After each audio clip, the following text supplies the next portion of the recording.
Planet fun के मेरे सभी देखने वालों को बहुत बहुत खुश आमदीद। तो हाजिर हैं हम आपका प्रोग्राम लेके जिसका नाम है गेम उठा दे।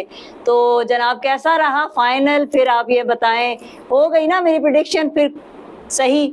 तो हो ही जानी थी, ये शर्त तो लगी हुई थी। अब मैं खाना जीत गई हूँ वैसे वो तो बात की बात है कि अब मुझे खाना खिलाए कब जाता है, लेकिन ये कि चले मेरी प्रेडिक्शन सही हो गई वो तो सबको ही नजर आ रहा था। ऑब्वियस सी बात है, एक पावरफुल टीम थी, उसने तो जीत ही जाना था। तो चलें अब इसकी बहस करने के लिए हम आगे बहस स्टार्ट करते हैं। और जाहिर सी बात है, मैंने कहा बंद कर, मैंने कहा बंद कर जी। चले फिर हम बात करते हैं, चलते हैं अपने गेस्ट की तरफ। आपको पता है जैसा कि हमारे साथ हमेशा हमारे साथ रहते हैं हमारे गेम एक्सपर्ट आली हैदर साहब। चले आए मिलते हैं उनसे। अस्सलाम वालेकुम सर, कैसे हैं आप? वालेकुम अस्सलाम, मैं तो ठीक हूँ। आप सुनाएं, पाकिस्तान में आपको कोई खाना नहीं खिलाने वाला आपने जिस टीम को जिता दिया। नहीं, पाकिस्तान से तो मैंने खाया नहीं, मैंने तो आपसे बात की थी कि अगर जीत गया तो फिर आप खाना खिलाएंगे। तो चले अब इंडिया जीत गया, अब आपने मुझे खाना खिलाना, ठीक है ना? लेकिन वो अभी खिला देना, वही ना वो अगले T20 तक रख लें आपके। चलो जी अगला आ जाए फिर ही देखते हैं। नहीं, कम से कम 2 दफा जीतना चाहिए उनको। दो दफा जीत गए सर, दूसरी बार बने आप, कैसे ही बातें कर रहे हैं? पक्के ही हो गए। अच्छा खैर, हम फाइनल पे बात करते हैं। फाइनल हुआ मजेदार है, जितना वो डल सा टूर्नामेंट जा रहा था ना उससे अच्छा हुआ है। और इतना हाईएस्ट उन्होंने मतलब 171 का टारगेट दिया है जो आज तक फाइनल में नहीं चेस करने को था। और खैर मैच मजेदार भी हुआ, ये नहीं हुआ इंग्लैंड की तरह मतलब जिस तरह वन साइडेड ही हो जाए। मैच का आया मजा है सबको। मैच उन्होंने खेल के किया, वो ऐसे लग रहा था जैसे पूरा T20 का वो जो बोरिंग एपिसोड चल रही थी ना, फाइनल एक्साइटिंग किस्म का जो है वो फाइनल हुआ और एंड तक चलता गया। मतलब 20वें ओवर तक नहीं आइडिया था किसी को कि क्या बनेगा, ऐसा ही था। तो सूरत हाल खैर अब उसको डिस्कस कर लेते हैं क्या हुआ। एक तो ग्रेट कोहली के जनाब 70+ रन कर दी 59 बॉल्स पर, और उन्होंने बताया कि जी क्या होता है चैंपियन प्लेयर। उस टाइम पे जब रन होने चाहिए थे, शर्मा सारे टूर्नामेंट में फॉर्म में थे, लेकिन उस टाइम में फाइनल में वो नर्व्स किसके थे बरकरार, वो थे जी विराट कोहली। और उन्होंने किए रन और इतने रन लगा दिए बोर्ड पे कि साउथ अफ्रीकन भी एक दफा जो है परेशानी हो गई। क्लासन ने खैर बहुत अच्छी हिटिंग की, लेकिन जी आखिरी था। और आखिरी था, आपको पता है इसके बाद तो उन्होंने रिटायरमेंट का भी ऐलान कर दिया। बल्कि उन्होंने क्या, 3 बड़े और भी मजीद 2 जो थे इंडिया के 3 बड़े जो खिलाड़ी थे, उन्होंने रिटायरमेंट का। वही बात आ गई सर जो आपको याद है, हमने लास्ट भी इस पे डिस्कस किया था कि आप ही कर ले, मैं उधर उस चेयर पे। मैं आपसे सिर्फ ये पूछना चाह रही हूँ कि क्यों ये सब खेलने के बाद, अच्छा खेलने के बाद ये सब बड़े क्यों रिटायरमेंट दे जाते हैं? क्या मसला है? देखिए, 2 ही मौके पर इंसान रिटायरमेंट देते हैं। या तो वो दिल से हार मान ले कि भाई ये नहीं कुछ हो सका, और कुछ लोग होते हैं अचीव करके जाहिर उन्होंने, और इतनी बड़ी अचीवमेंट है 17 साल बाद उन्होंने ट्रॉफी लेके गए हैं घर। और रोहित शर्मा और कोहली और जैसे आप कह रहे हैं जडेजा, उन तीनों ने जो रिटायरमेंट, और एक एरा एक तरह से चला गया और बिल्कुल यंग टीम जो है अब इंडियंस की आ जाएगी। और कुछ लोग ऐसे होते हैं वो कहते हैं नहीं हो सकता, वो फिर रिटायरमेंट ले लेते हैं। और कुछ लोग ऐसे होते हैं कि हमारा कुछ नहीं हो सकता, वो रिटायरमेंट नहीं ले रहे। मतलब 3 वर्ल्ड कप हार जाएंगे वो रिटायरमेंट नहीं लेंगे।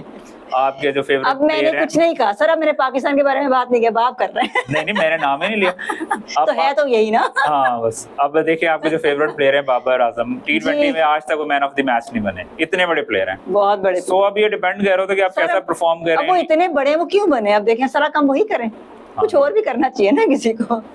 तो डेटा बहुत है आपको। बात सिर्फ ये आती है कि तीनों ने एक साथ रिटायर, मतलब तीनों जो सीनियर थे चले गए। क्या ऐसा नहीं लगता कि एक सीनियर रहना चाहिए था, शायद उससे उनको ट्रेनिंग में या उनकी हेल्प होती रहती जो नए आने वाले हैं? असल में देखना, सिस्टम इवॉल्व कर ले। जब उन्होंने सिस्टम बना लिया ना, अब इसमें प्लेयर्स मैटर नहीं कर रहे हैं। अब सिस्टम ही ऐसा है कि आएगा ही वो प्लेयर जो सर्व करेगा, वरना वो सिस्टम से बाहर निकल जाएगा। अब ऐसे नहीं है जिस तरह चाचा इफ्तिखार, उनकी वीडियोस भी देखे मशहूर हो रही है कि बड़े बड़े बॉलर्स को उन्होंने कैरियर तबाह किया। कौन थे? एक का तबाह किया, 6 छक्के लगाए, वो मिनिस्टर बन गए। तो पता नहीं किसका किया। तो उन्होंने सिस्टम ऐसा इवॉल्व कर दिया है कि अब प्लेयर्स ही प्लेयर्स आ रहे हैं। अभी जो उन्होंने, जो अब फाइनल से खैर हम बाहर चले जाएंगे, अभी जो उन्होंने अनाउंस की जिम्बाब्वे के लिए अपनी टीम जो है, उसके अंदर सिर्फ उन लड़कों को रखा है जो वर्ल्ड कप स्क्वाड में थे लेकिन किसी मैच का हिस्सा नहीं बने, और बाकी लड़के नहीं है।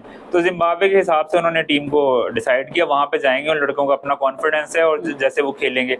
लेकिन सिस्टम है, उनको कोई नहीं मेरा ख्याल फर्क पड़ने वाला। और अभी 2 साल के लिए चैंपियंस है ही ना, ये टैग तो कोई नहीं ले सकता 2 साल। तो उनके अंदर फील ही कुछ और होगी। वो जो लड़के उन्होंने रखे हैं, उन्होंने ये वर्ल्ड कप नहीं जीता, खेला, मतलब ये वाले वर्ल्ड कप नहीं, वो किसी प्लेइंग 11 का हिस्सा नहीं बने। उन लड़कों को लिया और नए लड़के डाल दिए। तो कितनी अच्छी बात है। वैसे ऐसा पाकिस्तान अगर कदम उठा ले तो क्या जाता है? नहीं, पाकिस्तान अगर हटा लेगा तो फिर रैंकिंग का मसला आ जाएगा ना। अभी वो सूर्य कुमार यादव नहीं खेल रहा, कोहली भी नहीं खेल रहा, शर्मा भी। यही टाइम है हमें अपने नंबर्स बनाने का, रैंकिंग में ऊपर आने का। मेरे ख्याल में आते ही ना वापस हमें ईद करने की बजाय ये काम करना चाहिए था कि हम भी अपनी छानबीन कर लेते और नए लड़के रखते ताकि उनको भी मौका मिलता और कुछ नई गेम हमारे सामने भी आती। ऐसा नहीं, अभी कोई ये भी कह रहा था कि साउथ अफ्रीका को इतने मैचेस जीतने का क्या फायदा हुआ, आखिरकार वो भी तो नहीं जीत सके ना वर्ल्ड कप, तो हमें क्या फायदा होता, हम बच्चों ने घर पे ईद कर ली, इससे बड़ी क्या खुशी आप कौन को क्या देंगे। क्या खूबसूरत बात है, ये तो लॉजिक बहुत ही आपको अच्छी पता है बात हमारी ऐसी चल रही क्या है अच्छी सूरत हाल लॉजिक, क्या अच्छी लॉजिक है। जी जी। तो सर विनिंग प्राइज कैसे, किस तरह, क्या क्या मिला किसको कैसे? बस इतनी दौलत मिल गई है, आप कहेंगी मैं भी मैंने, क्रिकेट खेल लेती हाँ, बजाय होस्ट बनने के। पता तो चला है वैसे। 24 करोड़ डॉलर तो ओह। आईसीसी ने दे दिया है। और जो जय शाह हैं, जो इंडियन क्रिकेट बोर्ड के सरबराह, उन्होंने 125 करोड़ रुपए अनाउंस कर दिए हैं टीम के लिए, हाँ, इंडियन टीम वाह, के लिए। वाह। हाँ, तो ये है इनामात की तो बारिश है जिन्होंने परफॉर्म किया वहाँ पे। अच्छा खैर, इसमें काफी सारे जिन्होंने परफॉर्म किया, इसमें रहमतुल्लाह गुरबाज अफगानिस्तानी ओपनर हैं, उन्होंने सबसे ज्यादा रन्स बनाए हैं।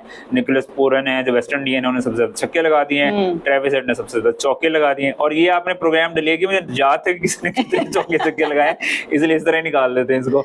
और जो है जो बुमराह है, जो सीरीज के मतलब वर्ल्ड कप के बेस्ट प्लेयर हैं, उन्होंने 15 विकेटें ली हैं और 110 से ज्यादा डॉट बॉल्स शायद कर दिए उन्होंने। तो ये सूरत हाल है कि जिन्होंने परफॉर्म किया जाहिर है उनके लिए और जो इनामात भी हैं। पाकिस्तान है, आपने पाकिस्तान का तो नाम ही नहीं लिया, जो पाकिस्तान है वो सबसे पहले बाहर आए। देखें, ईद जो है घर पे करनी थी बच्चों ने, अब आप कितनी दफा उनको पूछेंगे। अगला वर्ल्ड कप कौन तो पूछेगी, 2 साल अभी बड़े हैं, ये 2 साल सुननी पड़ेगी। नहीं, बस अभी होम्योपैथिक इलाज इन्होंने करना है, आप इजी हो जाएं, कोई टेंशन नहीं है। मतलब कोई फर्क नहीं पड़ने वाला। यही चिराग जलेंगे तो रोशनी होगी, ये सीन है पाकिस्तान क्रिकेट टीम का। अच्छा चले, इंडिया का तो हो गया, वो तो ले गए T20 और 2 साल के लिए चैंपियन बन गए। अब एशिया कप और हमारी टीम माशाल्लाह जो है पाकिस्तान की विमेन टीम, वो खेलने जा रही है, तो बताइए अब इसके बारे में। क्या करके आएगी? क्या खैर अच्छा करके आएगी, अच्छा ही करके आएगी, विमेन टीम अच्छा ही करती है हमारी। हाँ। और इसमें ये है कि निदा डार कैप्टन उन्होंने बरकरार रखा है, बाकी नई खवातीन ज़ाहिर डाल दी है उसके अंदर। 19 जुलाई से शुरू हो रहा है, अभी कैंप लगा हुआ था, एक हिस्सा उन्होंने पहले किया और 5 जुलाई से दोबारा वो शुरू होगा। अच्छा। तो ये 8 मुल्क की टूर्नामेंट है जिसके अंदर है, और पाकिस्तान के पूल के अंदर अब आईसीसी को पता चल गया कि पाकिस्तान इंडिया मैच की सबसे ज्यादा आते हैं लोग देखते हैं, तो वो एक ही पूल में डाल देते हैं, क्योंकि हमारा पता नहीं दिल ना चाहे तो अगले पूल में ना ही जाए अगले स्टेज पे, तो इसलिए उसी पूल में डाल के मैच करा देते हैं। यूएई, नेपाल और इंडिया पाकिस्तान के पूल में, और टूर्नामेंट शुरू हो रहा है पाकिस्तान और इंडिया के मैच से 19 जुलाई को, उसके बाद नेपाल से और फिर यूएई से, और फिर अगर हम नसीब में हुआ तो अगली स्टेज पे देखेंगे क्या होगा। नहीं, उम्मीद तो पूरी है, और विमेंस इंशाल्लाह थोड़ी जज्बाती होती है, मे भी वो जरा इस चीज को रखें, और वो बहुत अच्छा खेली भी थी सर, और इन एशियन पिचेस पे वो अच्छा बिल्कुल, हाँ जी, अच्छा खेलती। वही बात आ जाती है कि थोड़ा सा इन पे और जरा फोकस कर दिया जाए तो ये इनसे भी ज्यादा अच्छा खेलेंगे, जो इतने खूबसूरत तरीके से खेल के जल्दी वापस आ गए। जी नहीं, वो अच्छा खेल रही है, वेस्ट इंडीज के खिलाफ भी अच्छा खेला है। पाकिस्तान के अंदर जो जिस तरह श्रीलंका में ज्यादा स्पोर्टिव होंगी, उनके लिए पिचेस अच्छा ही खेलेंगे। उम्मीद यही है कि पाकिस्तान अच्छी जगह सेमीफाइनल या फाइनल के लिए क्वालिफाई कर ही लेगा। क्रिकेट से हटके भी एक न्यूज हमारे सामने आई थी, वो ये कि मैच रेसलिंग में हमारे पाकिस्तान के एक बच्चे ने विन किया है, तो बताइए जरा आप उसके बारे में। जी, शहीर तारिक हैं, वो रशिया के अंदर ये टूर्नामेंट हो रहा है मैच रेसलिंग। इसमें एक स्ट्रिक होती है जिसके 2 पहलवान एक तरह से जो होते हैं, वो दोनों के हाथ में होता है ग्रिप से एक दूसरे से छुड़वाना होता है।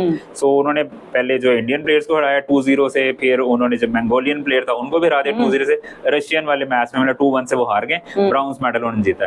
कि वो देखा जाए तो वो खुद कितने स्लिम एंड स्मार्ट है फिजिक वाइज, अगर उनको देखें तो वो लग नहीं रहा था कि वो जो कलाई हैं आपकी, तो वो तो काफी ज्यादा मतलब पेन करने लग गई होंगी तब। प्रैक्टिस होती है। अच्छा खैर, उन्होंने टूर्नामेंट के अंदर खेलना बड़ा अच्छा है। उन्होंने जो है पहला जो उनका मैच था इंडियन प्लेयर्स के साथ, तो उन्होंने उन्हें 2-0 से हरा दिया। फिर मंगोलियन प्लेयर थे, उनको भी 2-0 से हराया, लेकिन जो रशियन थे उनके साथ मध्य मुकाबले उनसे वो 2-1 से हार गए। इवन देन उन्होंने ब्राउन्स मेडल जीता है। सो द पॉइंट हमारा यही होता है कि जो बकिया गेम्स हैं, क्रिकेट के अलावा हमारा बहुत फोकस है जाहिर है, और ज़्यादा पोटेंशियल भी है उसके अंदर। रिकॉग्निशन भी फुटबॉल के बाद कहते हैं सबसे ज्यादा खेले जाने वाला या देखे जाने वाला गेम है, लेकिन बाकी गेम्स जहाँ पे टैलेंट है उन बच्चों को जरूर प्रमोट करना चाहिए, जो भी अथॉरिटीज हैं। सो हमारा तो मैसेज यही है। अब ओवर टू यू। बिल्कुल ऐसे ही है, और हमारे बाकी गेम्स भी काफ़ी अच्छे तरह से चल रही हैं और लोग देख भी रहे हैं और आगे आने की कोशिश भी कर रहे हैं, और जिस चीज़ पे फोकस होना चाहिए वो करना भी चाहिए। तो जनाब, ये था आज का हमारा प्रोग्राम, और उसकी सारी गपशप, क्या रहा, कैसा रहा और किस तरह होगा आगे, सब हमने आप तक पहुंचाया। उम्मीद है आपको पसंद आया होगा। फिर से वही आपसे बात, फॉलो और शेयर करना मत भूलिएगा, और हमें इस तरह से ही ढेरों प्यार देते रहें। हम डेली आपके प्यार को देखते हैं, आपके कमेंट्स पढ़ते हैं, अच्छा लगता है। हमसे जुड़े रहिए ताकि हम अच्छी अच्छी बातें, अच्छे आपको और मज़ीद चीज़ें जो हैं वो आप तक पहुँचाएँ। तो इजाज़त दीजिए, फिर इंशाल्लाह हाज़िर होते हैं इसी प्रोग्राम में जिसका नाम है गेम उठा दे। अल्लाह हाफिज़।